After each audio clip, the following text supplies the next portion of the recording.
ప్రతి సోషల్ మీడియాలో టిక్‌టాక్, యూట్యూబ్‌లో ప్రతి ఒక్క చోట చెప్పేది ఒకటే లవ్ అఫైర్స్.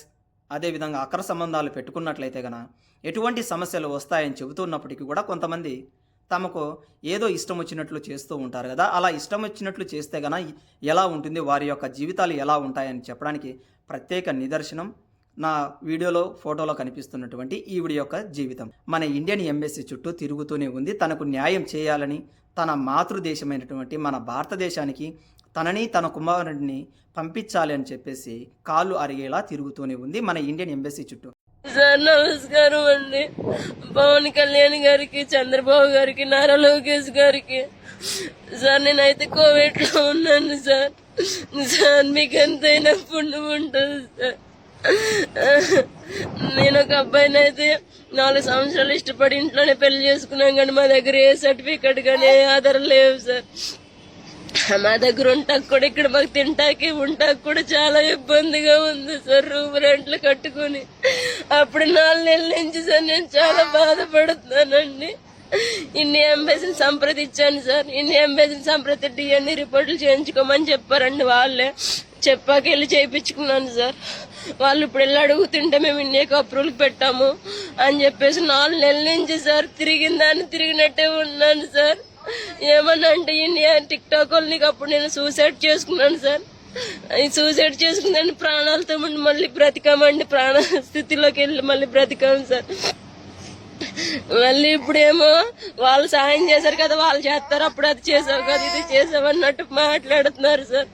మేము ఇండియాకి పెట్టాము, అది వస్తాం కానీ మేము అప్రూవల్కి పెట్టాము, అది వస్తే కానీ మేమేమి చేయలేము అని చెప్పి మాట్లాడుతున్నారు సార్.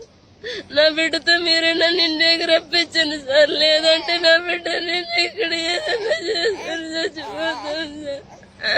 నా బిడ్డను వదిలిపెట్టి నేను రాలేకున్నాను సార్. నేను చేసిన తప్పే సార్. నా బిడ్డతో నాకు విడుదల చేయండి సార్, రప్పించండి సార్ ఇండియాకి.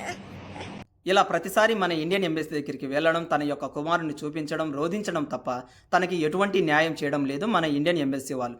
పైగా వీళ్ళు చెబుతున్నటువంటి ఒకే ఒక మాట, మన భారత ప్రభుత్వం నుంచి ఎటువంటి ఉత్తర్వులు మాకు రాలేదు కాబట్టి మిమ్మల్ని మేము ఇండియాకి పంపించలేము అని చెప్పేసి ఒక రకమైనటువంటి రాక్షస ఆనందాన్ని పొందుతూ ఉన్నారు మన ఇండియన్ ఎంబసీ వాళ్ళు. పైగా మన విదేశాంగ మంత్రి అని చెప్పుకునేటటువంటి జయశంకర్ గారు మరి రీసెంట్గా కువైట్కి వచ్చి ఏం తెలుసుకున్నారు? ఈవిడ యొక్క స్టోరీ కనుక మనం చూసినట్లయితే, ఈవిడికి ఆల్రెడీ ముందుగానే పెళ్ళి అయిపోయింది ఇండియాలో ఉన్నప్పుడు. ఆఖరికి భర్త వదిలేశాడు, డైవర్స్ కూడా అయిపోయి స్థిరంగా నిలదొక్కుందాం, అదేవిధంగా వేరే పెళ్లి చేసుకుందామని వచ్చింది కువైట్కి కొన్ని సంవత్సరాల క్రితం. అలా వచ్చినటువంటి క్రమంలో ఒక ఉన్నతమైనటువంటి వ్యక్తితో తనకి ఒక ప్రేమ అయితే చిగురించింది. ఈ పెళ్లి కూడా ఎలా చేసుకున్నారు అంటే, మనం చాలా సినిమాలలో చూస్తూ ఉంటాం. ప్రేమించుకున్నటువంటి జంట గుడికి వెళ్ళిపోవడమో, లేదంటే ఎక్కడో చోట ఒక కాజీని కలవడమో పెళ్లి చేసుకుంటారు, ఎటువంటి పత్రాలు లేకుండా. సేమ్ అదే విధంగా వీళ్ళు బయటికి వెళ్ళిపోయారు. ఇండియన్ ఎంబసీలో ఎటువంటి అర్జీ పెట్టుకోలేదు, మేము పెళ్లి చేసుకుంటున్నాం, అదేవిధంగా మాకు ఒక మ్యారేజ్ సర్టిఫికేట్ కావాలి అని చెప్పేసి.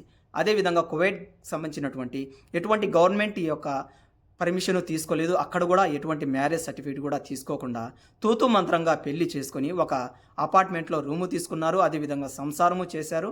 అలా సంసారం చేసినటువంటి క్రమంలో కలిగినటువంటి బిడ్డే ఈ వీడియోలో మీరు చూసినటువంటి ఆ పసికందు.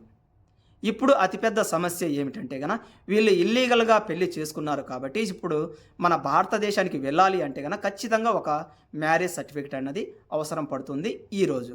ఇప్పుడు మన ఇండియన్ ఎంబసీ చెప్పేటటువంటి ఒకే ఒక్క మాట ఏంటంటే అసలు ఈ బాబు మీకే పుట్టాడా, అసలు మీకు పెళ్ళి అయిందా అనేటటువంటి క్వశ్చన్స్ అడుగుతూ ఉన్నారే తప్ప, మరి ఇక్కడ మనం అబ్జర్వ్ చేసినట్లయితే మరి ఆవిడ ప్రెగ్నెంట్గా ఉన్నప్పుడు ఎక్కడో చోట మెడికల్ ట్రీట్మెంట్ తీయించుకొని ఉంటుంది కదా, మరి ఆవిడ డెలివరీ అయినటువంటి హాస్పిటల్లో ఏవో ఒక రిసిప్ట్స్ అయితే ఉంటాయి కదా.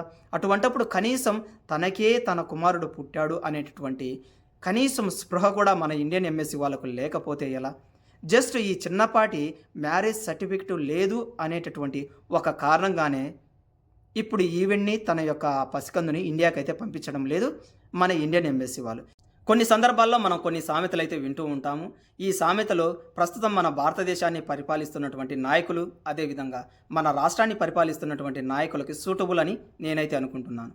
అష్ట వంకర్లు ఉన్నటువంటి వాడు అష్ట భార్యలు కావాలన్నాడట.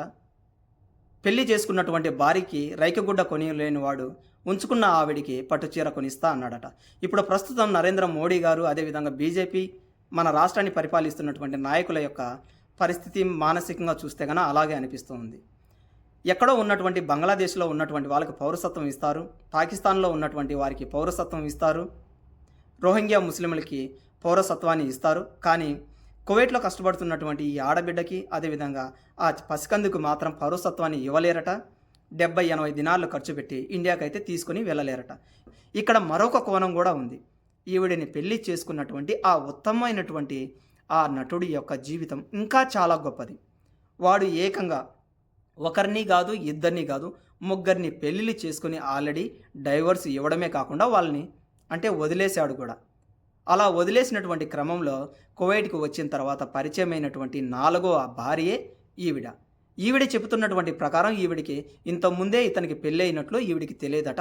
3 పెళ్ళిళ్ళు. ఇప్పుడు బయటికి వచ్చి రోధిస్తూ నాకు తెలియదు, నన్ను మోసం చేశాడు, ఈరోజు ఇండియాకి వెళ్ళిపోయాడు అని చెప్పేసి ఈవిడైతే చెబుతూ ఉంది. అందుకనే గల్ఫ్లో పనిచేసేటటువంటి ప్రతి ఒక్కరు కూడా ఎవరు ఎటువంటి వారో తెలియదు, ఆడవారు కావచ్చు, మగవారు కావచ్చు. ఒకవేళ మీరు ప్రేమించుకున్న ఇండియాకు వెళ్ళి చేయండి తప్ప ఇక్కడ మాత్రం ఎటువంటి పరిస్థితుల్లో పిల్లల్ని కనేటటువంటి పరిస్థితి మాత్రం పెట్టుకోకండి.